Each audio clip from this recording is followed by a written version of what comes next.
All right, let's talk about what's rapidly evolving into one of the most captivating quarterback storylines in the entire NFL. And I can't believe I'm saying this, but yes, we're talking about the Cleveland Browns. More specifically, we're talking about Shedeur Sanders. Now, let's rewind the tape for a second. If we're being honest, most people believed Shedeur was a first-round lock. That was the consensus, the buzz, the projection, the expectation, the name recognition, the college resume, the bloodline. All signs pointed to a top 32 selection.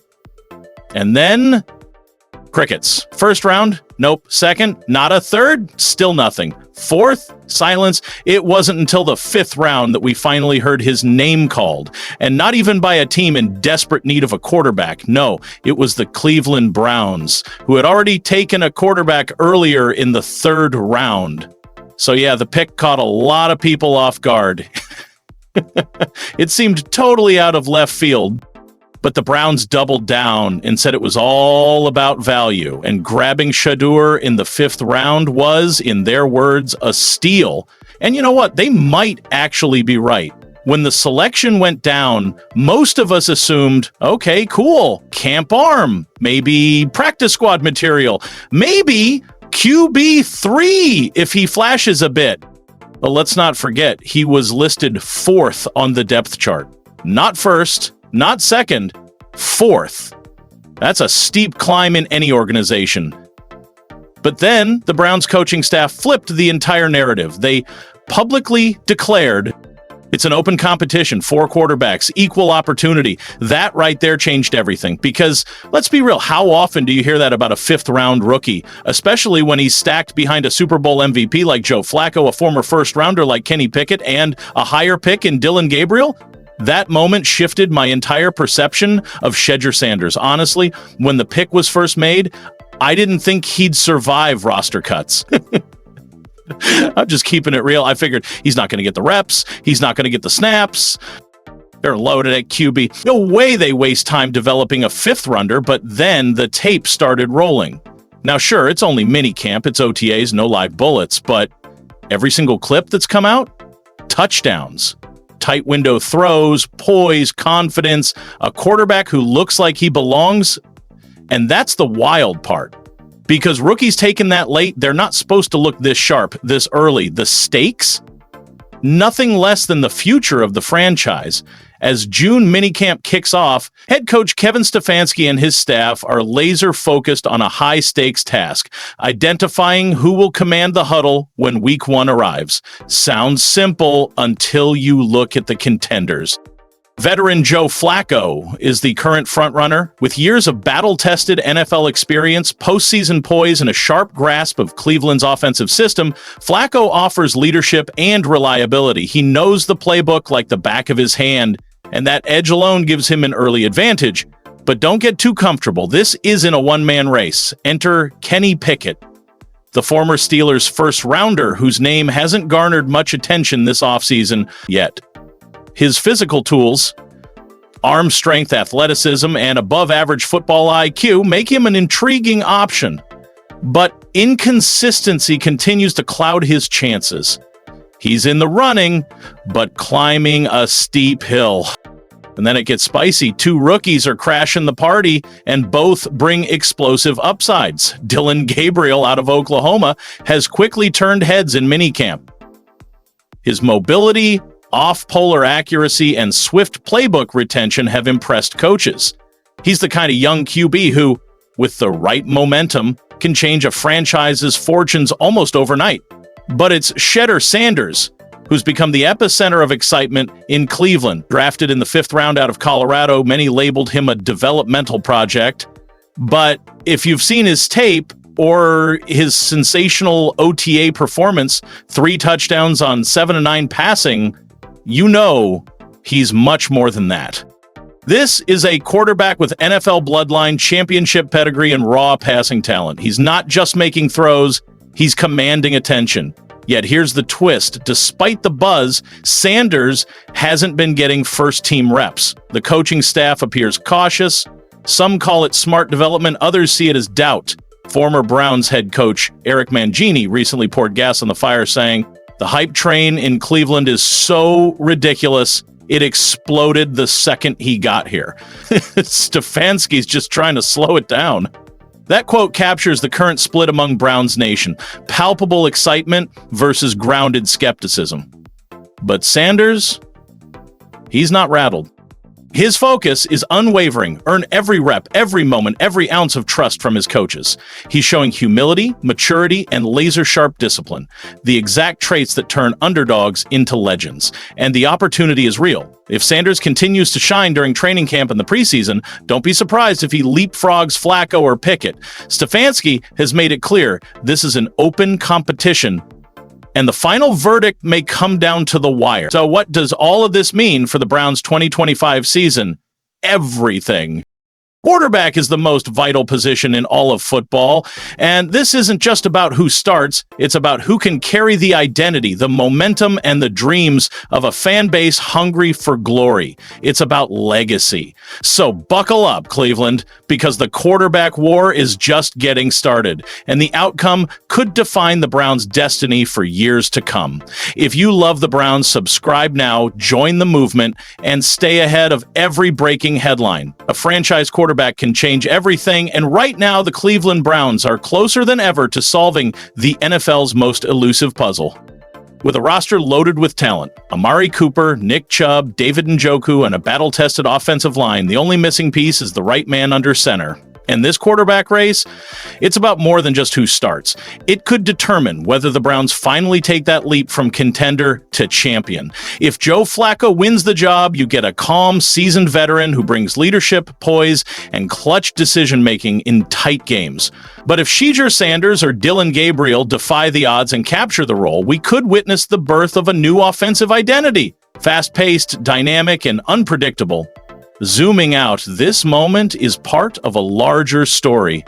Browns fans have endured years of rebuilding, heartbreak, and quarterback roulette. Since the days of Bernie Kosar, Cleveland has been chasing that one steady, game-changing signal caller. Baker Mayfield sparked a flicker of hope, but consistency proved fleeting. Now, this might be the most wide-open and competitive QB battle the franchise has seen in over a decade, and it's happening in the AFC North, one of the most brutal divisions in football.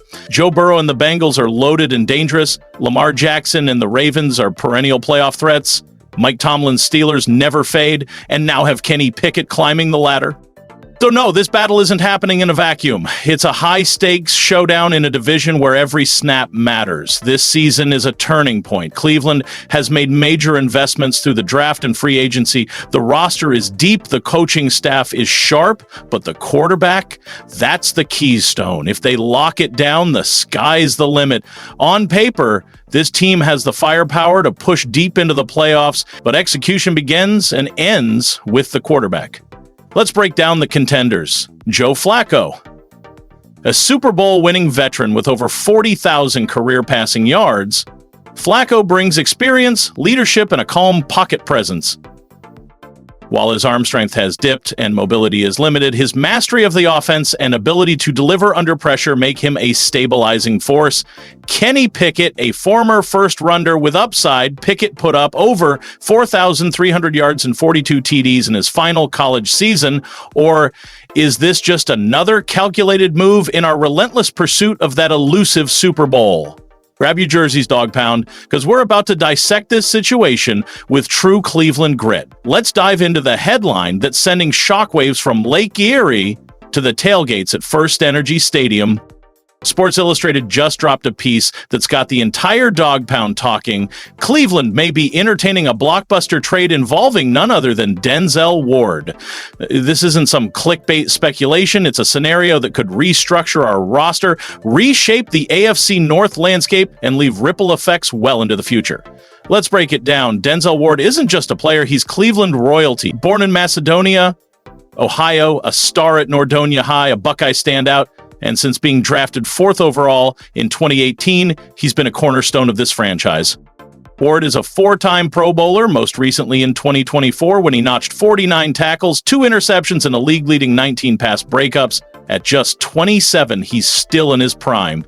shutting down the likes of Jamar Chase and Stephon Diggs with surgical precision. And let's not forget, Ward is locked in through 2027 on a $100,500,000 0 cents deal, the highest paid cornerback in the NFL when he signed in 2022, with over $71 million 0 cents guaranteed. That's our guy, Dog Pound. So, why trade a star like Ward? It all comes down to timing, context, and hard decisions. The 2024 season was brutal. The Browns finished 3-14, dead last in the division, an epic fall from the 11-6 playoff team we cheered for in 2023. That year, our defense was dominant, leading the league by allowing just 270.2 yards per game. Ward, along with Greg Newsome Decker and Martin Emerson Jr., formed one of the league's most feared cornerback trios. But 2024 told a different story. The defense collapsed to 19th in the NFL, giving up 342.1 yards per game. The offense sputtered with QB instability, injuries, and a lack of explosive playmakers. Now, Cleveland holds the second overall pick in the 2025 NFL Draft, and GM Andrew Berry is at a critical crossroads.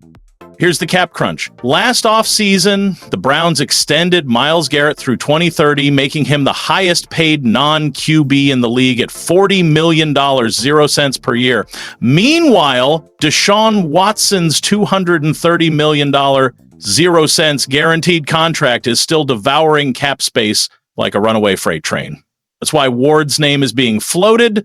A potential trade could free up millions in cap room and net the Browns a premium draft pick. With younger talent like Newsome 25 and Emerson 24 still on rookie deals, the front office might see an opportunity to remain competitive in the secondary while planning for the future. The mock trade. That's got fans divided. Bleacher Report's Gary Davenport proposed a hypothetical that's stirring up intense debate. The Browns send Denzel Ward and a 6th-round pick to the Minnesota Vikings in exchange for the 24th overall pick in the 2025 NFL Draft. Minnesota went 14-3 last year, but ranked 28th in pass defense. With Byron Murphy Jr., Stephon Gilmore, and Shaquille Griffin all hitting free agency, Ward would instantly upgrade their secondary and fit seamlessly into DC Brian Flores' aggressive man-to-man scheme. Or Cleveland, that 24th pick could unlock several strategic options, draft a future franchise QB like Cam Ward or Carson Beck, shore up the offensive line with a blue-chip left tackle, package the pick in a larger deal to land a young offensive weapon. But let's be real, and here's where it gets interesting. If Shedeur goes out in the preseason and performs even half as well as he has in practice, how do you not seriously consider giving him the reins? What are we waiting for? If he balls out, start him. Let the kid ride. Now, I know some people are saying, pump the brakes. He hasn't even taken first-team reps yet. And that's true. That's a valid point. Maybe he needs time. Maybe he benefits from sitting, watching, learning. But man, the upside, the electricity he brings, it's unmistakable. Let's call it like it is. Dylan Gabriel might have gone earlier, but raw talent, it's not even close. Shedeur's got the arm strength, the pocket feel, the composure, and most importantly, he's got the it factor. That's something you can't teach. You either have it or you don't. And Shedeur's got it in spades. Now, of course, there's politics involved. Draft capital matters. Coaches have to justify their decisions. There's hierarchy in the locker room. But here's the truth. If Shedeur keeps stacking good practices and starts cooking in live action, none of that matters. Because the film doesn't lie. Even Deuce Staley said it. We're still in pajamas. But when the pads go on and it's full speed, that's when we'll really see what he's made of. And if he shows out under the lights in preseason, then Cleveland's got a real decision to make. So yeah, Shedeur might be listed as QB4 on the chart, but that's not a reflection of his ability. That's just how the league works. It's about draft slots, not skill. But now that the coaches are saying this is a fair fight, my expectations completely flipped. If this is a true competition and Shedeur's getting legitimate reps, then I'm calling it now. He's more talented than Gabriel, more explosive than Pickett, and the only guy who's got a legit edge is Joe Flacco. And that's purely based on experience. You can't fake 2 decades in the league, but how long can Shedeur close that gap with his raw athleticism, high-level instincts, and uncoachable talent? And that's why, suddenly, the whole NFL world is watching the Cleveland Browns in June. When was the last time that happened? Usually the Browns make headlines for dysfunction or Deshaun Watson drama or fans bracing for another wasted season. But now, it's all about a rookie quarterback, a fifth-rounder, a non-starter who somehow has the league buzzing. That tells you everything you need to know about the kind of shockwave Shedeur Sanders is sending through the NFL. And if he keeps climbing, Cleveland might just have its next franchise quarterback, and no one saw it coming. His upside is real. Shedeur Sanders, the wild card, drafted in the 5th round, labeled a project, but he's already proving the doubters wrong. With a gunslinger mentality, impressive college pedigree, and NFL lineage, Sanders has flashed elite instincts and next-level confidence. During OTAs, he threw 3 touchdowns and completed 7 of 9 passes. Enough to stir the fan base into a frenzy. Yet controversy brews. Despite Shedeur's strong performance, the coaching staff is easing him in, giving him fewer first-team reps. Some call it smart development, others call it hesitancy. Former Browns HC Eric Mangini weighed in. This hype train in Cleveland is so ridiculous it exploded the second he got here. Stefanski's just trying to slow it down. Still, Sanders remains unfazed. He's all in. Patient, focused, and determined to earn every rep, and as training camp looms, the stakes couldn't be higher. The coaching staff will be evaluating more than arm strength or mobility. They're watching for leadership, mental resilience, and the ability to handle the pressure cooker that is the NFL spotlight. This QB competition is about more than talent. It's about consistency, maturity, and the ability to deliver when it counts. Across the league, teams are searching for their next franchise quarterback, and the Browns' journey reflects that very pursuit. From fleeting hope to painful resets, Cleveland has waited long enough. That's a painful hit for a team walking the tightrope between retool and rebuild. And don't let injury chatter fool you. Despite past concussions and bumps, Ward's been remarkably durable, missing just 10 games over the last 4 seasons and playing at least 12 each year. He also led the league with 19 passes defended in 2024 and still got snubbed for All-Pro honors. That's elite production by any standard. Thank you, guys. See you next video.